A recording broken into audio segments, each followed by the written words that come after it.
570 years ago, an entire Viking civilization froze to death. Norse farmers had raised cattle and sheep at the edge of the Arctic for 500 years. They built stone longhouses, cultivated hay meadows, and traded with Europe. Then the climate shifted. Summers shortened, sea ice blocked trade ships, hayfields failed. One by one, Viking farms emptied. The last Greenlanders starved alone in their frozen homes, cut off from a world that forgot them. Unearth the Arctic colony that Ice Age erased from history.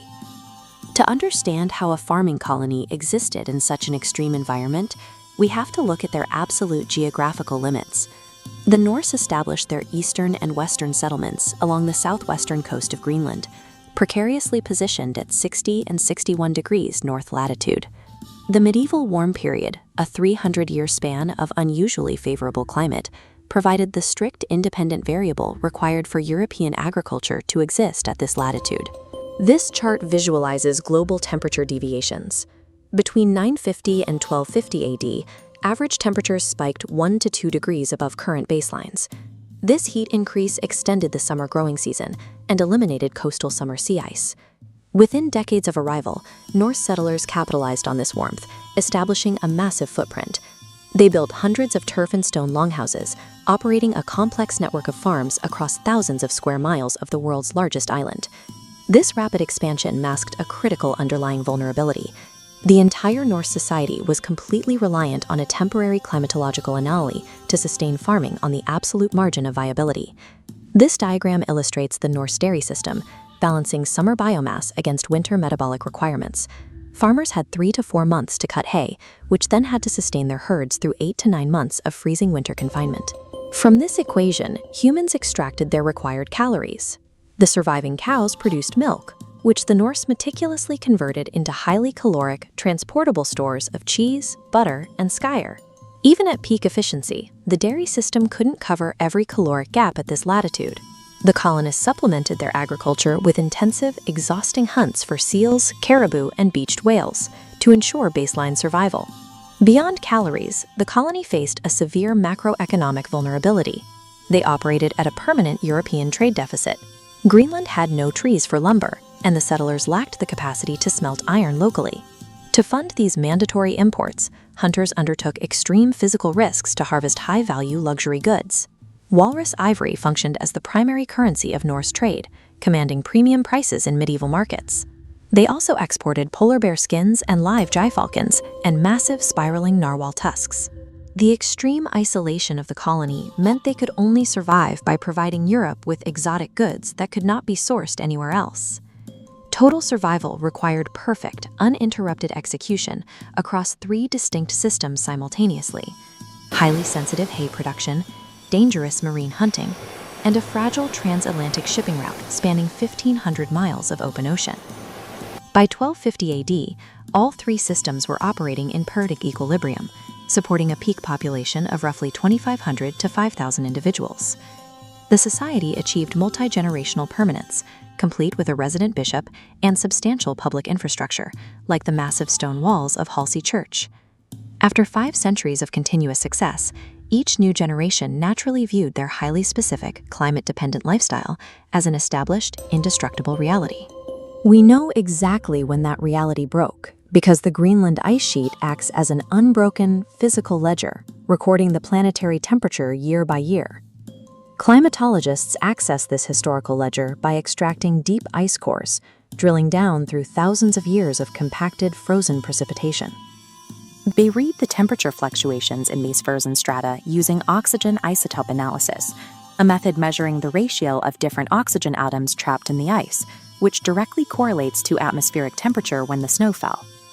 This visualizes the climatological pivot point. Around 1250 AD, isotope ratios show a drop of half to 1 degree Celsius. This cooling accelerated into the Little Ice Age. By 1300 AB, temperatures plummeted 1 to 2 degrees below the medieval warm period baseline. The physical consequences were immediate and severe. Spring snow cover persisted, expanding glaciers pushed forward, and sea ice disrupted crucial summer shipping windows. This fractional temperature drop broke the thermodynamic boundary conditions required for Norse agriculture, Plugging this climate variable into the dairy equation breaks the system. The growing season shrinks from 120 to 90 days, yielding stunted grass. With winters lengthening by weeks, these shrinking hay yields breach the minimum caloric requirement needed to keep herds alive until spring. The farmers were forced into a desperate mechanical response.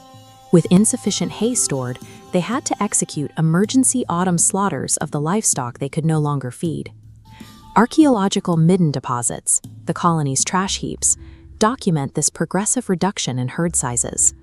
The farmers were eating their own biological capital, a devastating loss of breeding stock that could not be easily rebuilt.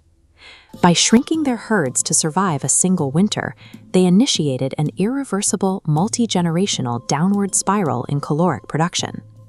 Facing the collapse of their terrestrial food supply, the population shifted aggressively from dairy farming to intensive marine hunting. This chart tracks the carbon and nitrogen isotopes preserved in Norse skeletons, illustrating a dramatic transition. As the climate cooled, terrestrial isotope markers drop away, while marine signatures from seals and fish sharply spike. But there are strict physiological limits to this dietary shift. Lean marine protein, no matter how abundant, could not fully replace the dense calories and essential calcium previously provided by their milk and cheese. The osteological data proves this failure. Skeletal remains from the later colonial period exhibit severe dental enamel hypoplasia and critically stunted bone growth metrics, particularly in children. The heavy reliance on marine hunting marks the bioarchaeological footprint of a population slowly starving to death despite their maximum exertion. The accumulating stress finally shattered the colony's geographical footprint. Around 1350 AD, the entire western settlement, home to 1,000 residents, suddenly vanished, leaving their livestock wandering among intact, empty farms. Simultaneously, the macroeconomic structure failed. Expanding seasonal sea ice created an impenetrable physical barrier along the Greenland coast, drastically shortening the already narrow shipping windows. Expanding ice skewed the risk-to-reward ratio for Norwegian merchants, driving up insurance costs and causing crews to refuse the voyage. The blockade compounded every internal crisis. Without imported iron to replace broken scythes or timber to repair collapsing roofs, the physical infrastructure of the surviving eastern settlement degraded rapidly. The last written record from Norse Greenland is a wedding in 1408 AD. After that, silence. By 1450 AD, the final settlements were totally abandoned. The loss of the trade route removed the final stabilizing input of the entire system, transforming a painful but gradual decline into a guaranteed total collapse. While the Norse economy collapsed under the cold, another society was simultaneously expanding. The Thule Inuit migrated entirely across Greenland during the exact same period, thriving in the conditions that killed the Vikings. They succeeded through a highly specialized technological suite, utilizing dog sleds for rapid transit across the ice, and deployed closed-skin kayaks and harpoons for precise hunting along the freezing water's edge. This represents a clear case of adaptive divergence. The Little Ice Age was a disaster for European hay, but it significantly increased the sea ice habitat and southern range for seals and walruses. Inuit society thrived precisely because their technology was perfectly aligned to exploit this expanding marine resource base, remaining highly mobile and independent of vulnerable agriculture. The Norse, conversely, were trapped by a sunk cost fallacy. They remained locked into a rigid terrestrial biomass model, demanding that the Arctic support European cows long after the climate dictated otherwise. Environmental shifts do not unilaterally destroy all human occupation. They mercilessly extirpate specific, maladapted economic modes while rewarding those equipped to harvest the new conditions.